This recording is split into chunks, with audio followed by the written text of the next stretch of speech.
On episode 44 of Confessions of a Marketer, we're talking great design. We have Greg Quinton, Chief Creative Officer of WPP's design powerhouse Superunion, in to talk about all things design. We'll get to that chat in just a moment. Coming up, is marketing broken? We'll have Tim Burke of Affinio joining us to ponder that question next time. Boy, just saying that makes me excited for the discussion. So much to mine there. And coming soon, we'll talk growth hacking, in-house creative management, the intersection of technology and marketing. We'll dig a bit more into product marketing and lots more. Also in March, we're planning to chat with Beth Monahan of Inkhouse about fear and the future of PR. A packed schedule over the next few months, so stay tuned. And if that wasn't enough in the podcast realm, as I've told you, I've got a new podcast with influencer and investor Garnet Harriman, the Innovation Podcast. We've done interviews at CES, we've talked experiential marketing, and in the current episode, we talk with Geraldine Bragg. Geraldine is founder and chief executive officer of Anytown USA, an e-commerce marketplace that launched in June of last year. She has a storied career, serves on the board of Hanes, Welch's, 1-800-Flowers. She was president of Clark's and has too many other qualifications to list here. But this is must-listen stuff, so head over to theinnovationpodcast.co to have a listen. I think you'll like it. On to Greg Quinton. When I met Greg a decade or so ago, he was executive creative director at The Partners, a great design house based in London.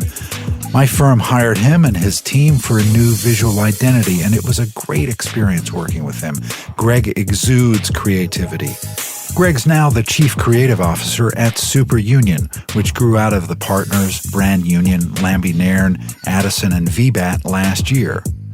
We talk about what it takes to get great design, and also about the book he co-wrote, A Smile in the Mind, the kind of design source book that I recommend you pick up. It was such a fun chat, so let's get to it. Greg Quinton, welcome to Confessions of a Marketer. It's great to have you here. Thank you. So you're known for creative excellence. Just look at the list of awards that you've gotten over the years. How do you maintain that level of work and ensure you deliver for your clients? I hope we do maintain it. It always feels to me like we're not, and we're never. I'm always concerned that the standards are slipping. But, well, I guess it probably stems from the foundation of business over 30 years ago. There was a clear ambition for the business, and it's an arrogant statement, but the ambition was to be the world's most creative agency, and that's an internal ambition.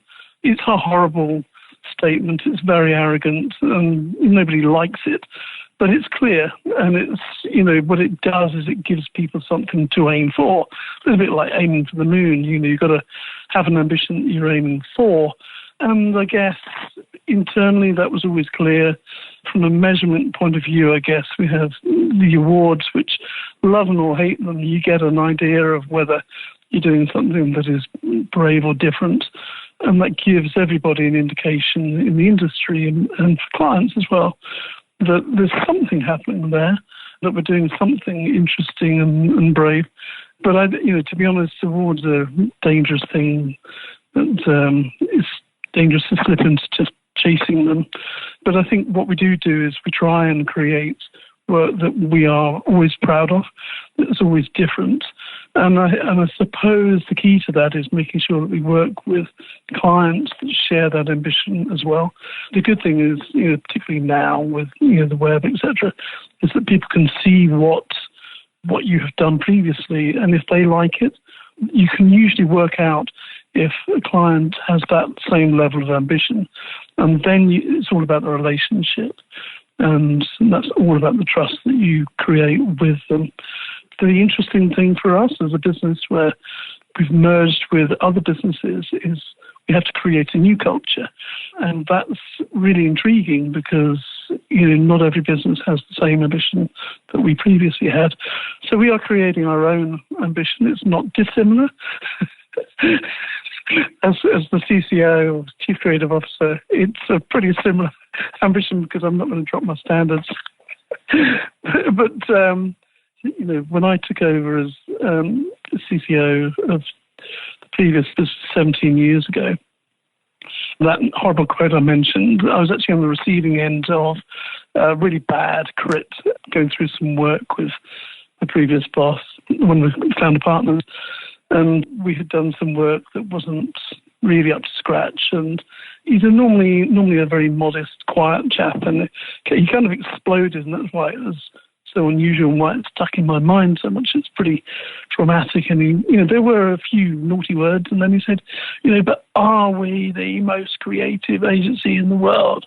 And, when I got made CCO, I had this quote, the full quote, including the expletives, painted in gold lettering on the wall in the studio as a kind of reminder. And the good thing was, because it was a quote, I could put the expletives in and put the quote and the date. Then people couldn't get offended by it because I could say, well, it was a quote, it was a quote. And that way, what it was is a clear ambition to everybody in the building then. And now, as we move into the new phase, we are creating our own new ambition. It's not going to be too dissimilar. And I guess the other way of measuring the success is just keeping a constant review on the work.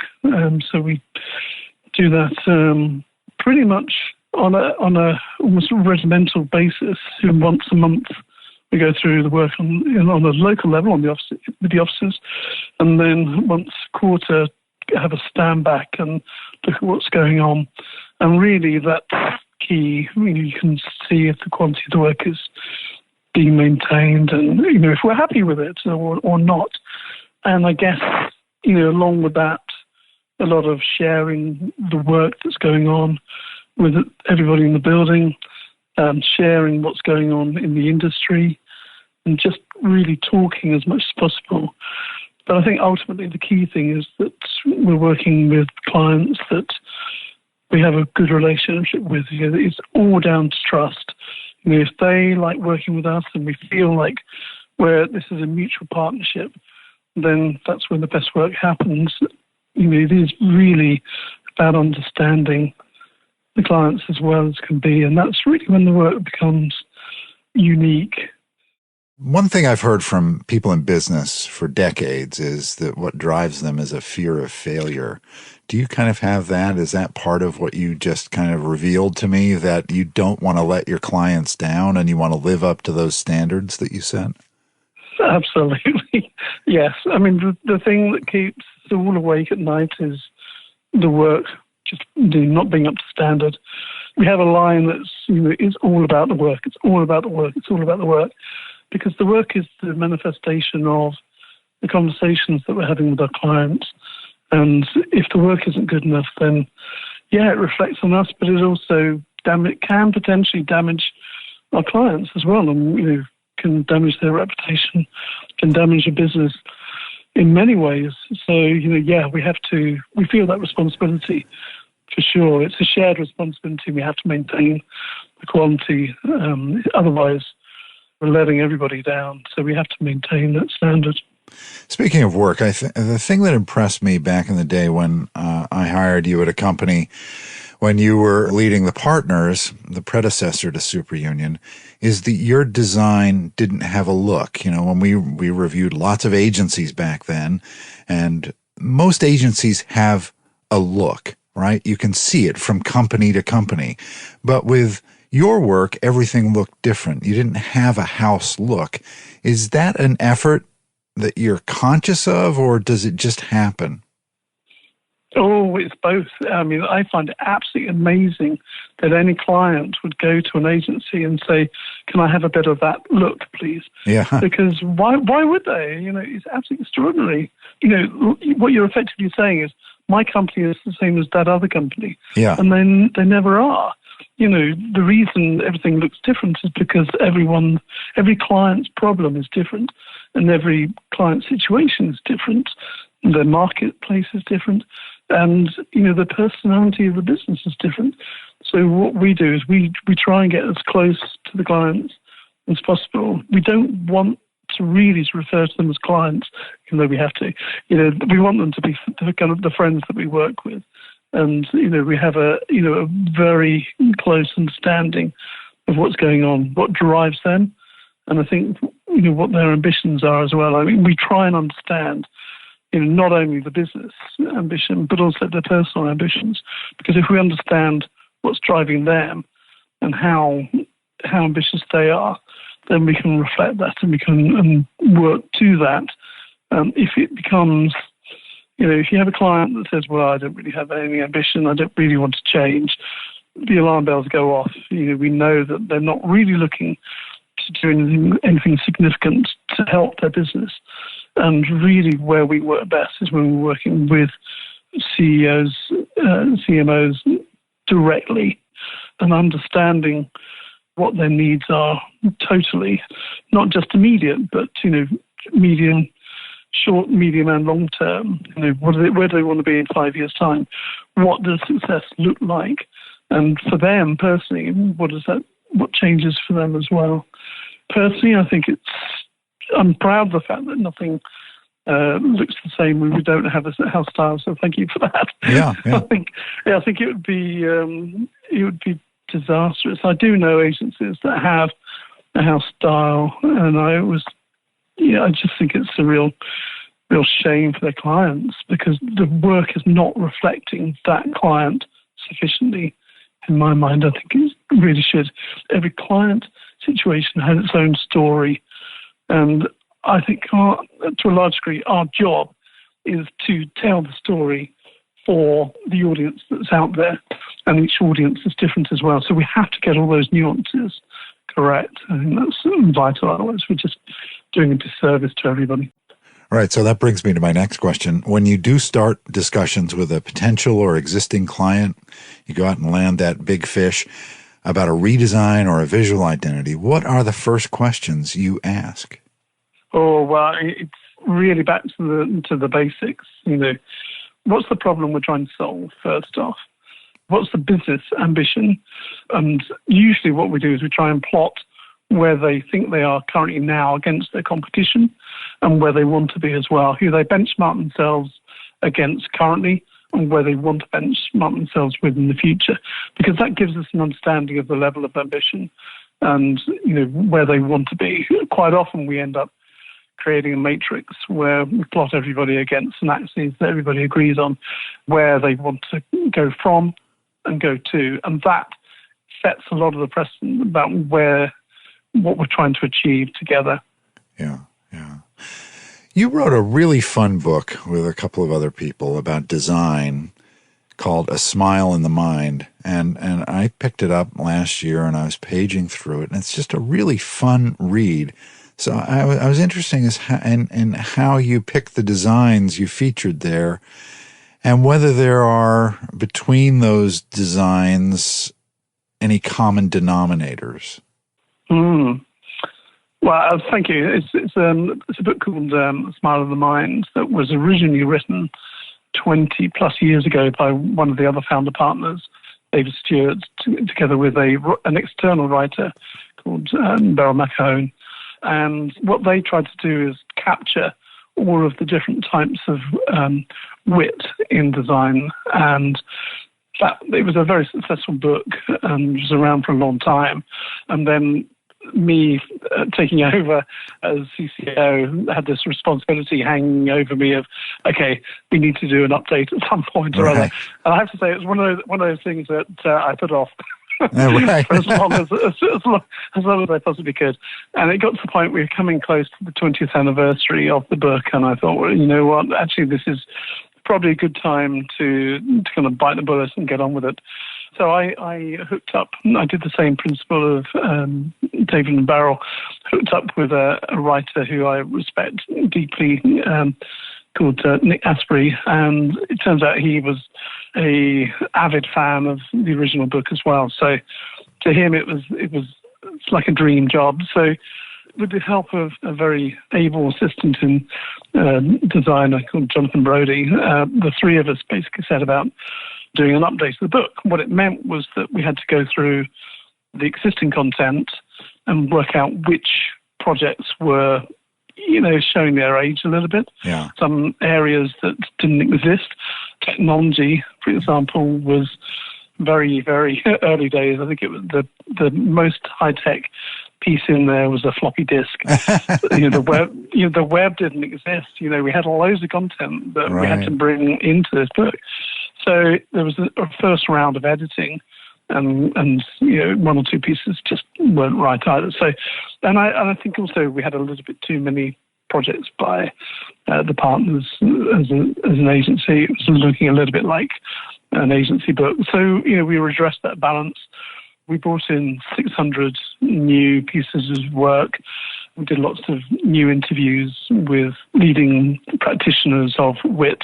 And wit is the common theme through it. So, what we tried to find was examples of work that when a viewer sees it for the first time, there's the wonderful experience of looking at something.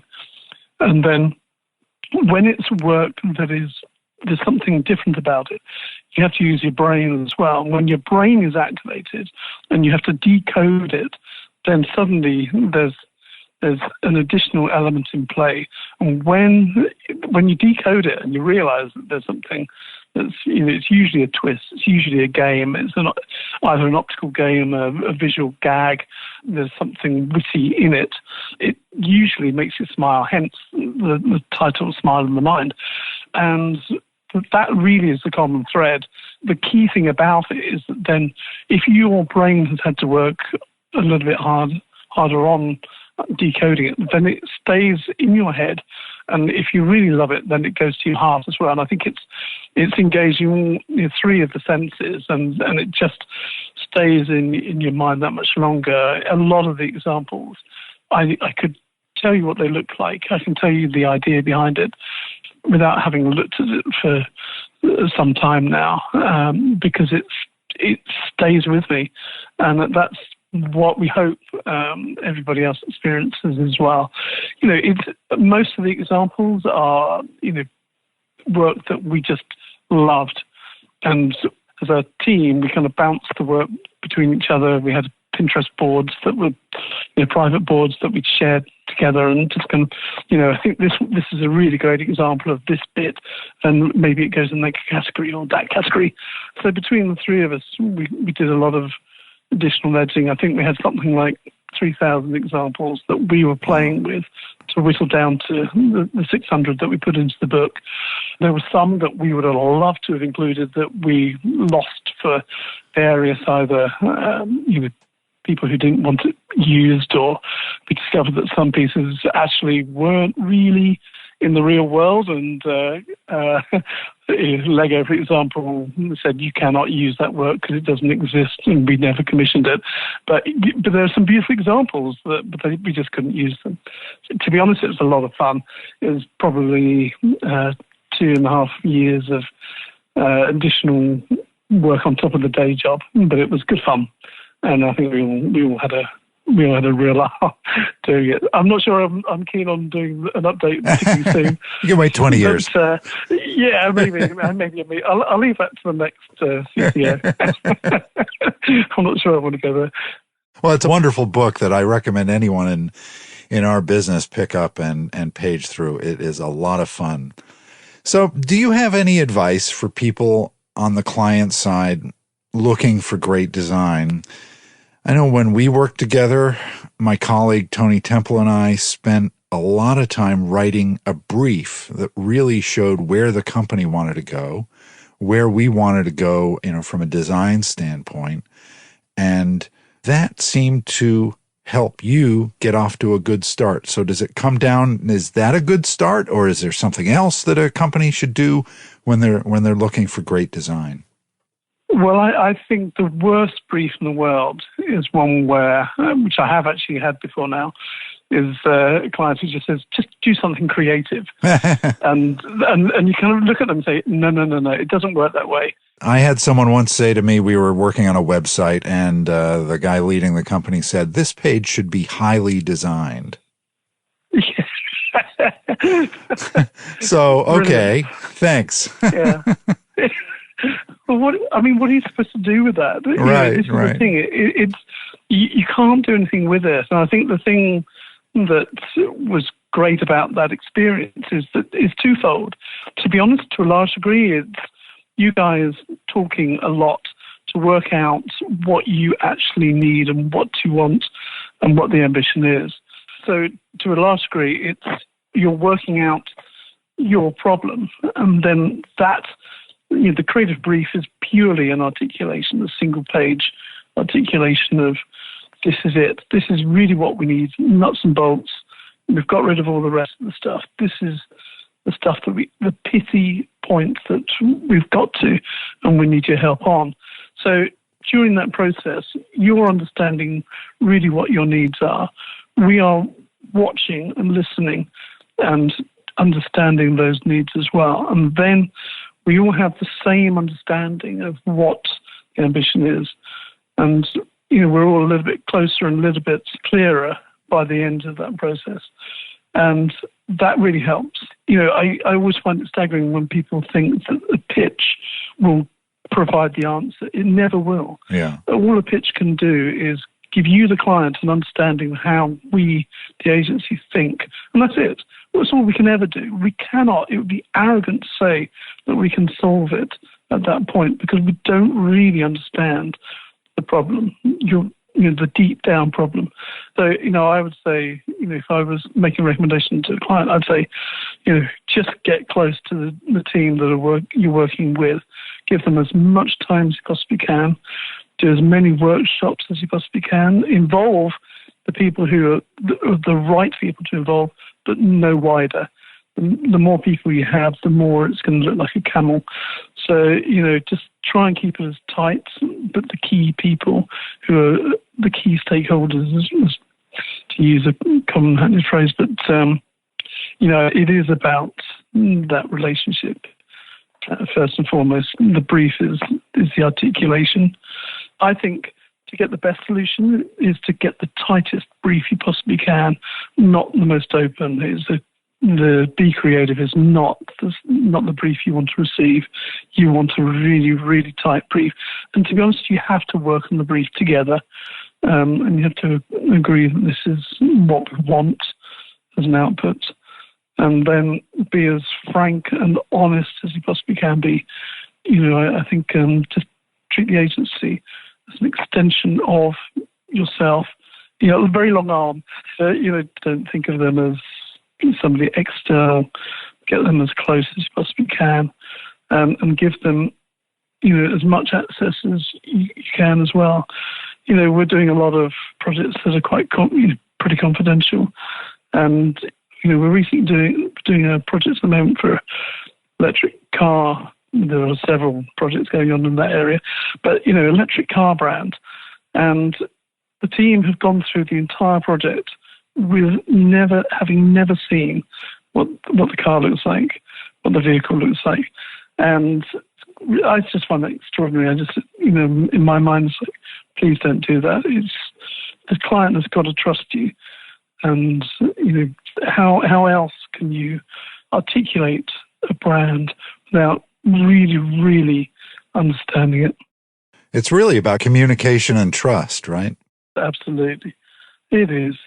I mean, when you get to a level of trust where, clients stay with you forever,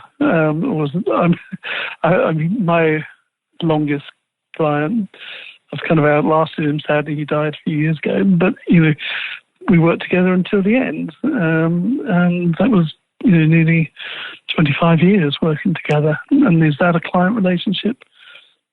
Vaguely, but it's the trust first. It's a collegial relationship. It's more than just a client-company relationship. Absolutely. I always find the second money gets involved, it muddies the waters. It should be more like a family relationship, and just money never get involved. But sadly, it does. Yeah. Well, we've all got to make a living, right? But yeah, apparently, yeah. Well, Greg, this has been wonderful. Thanks for being my guest.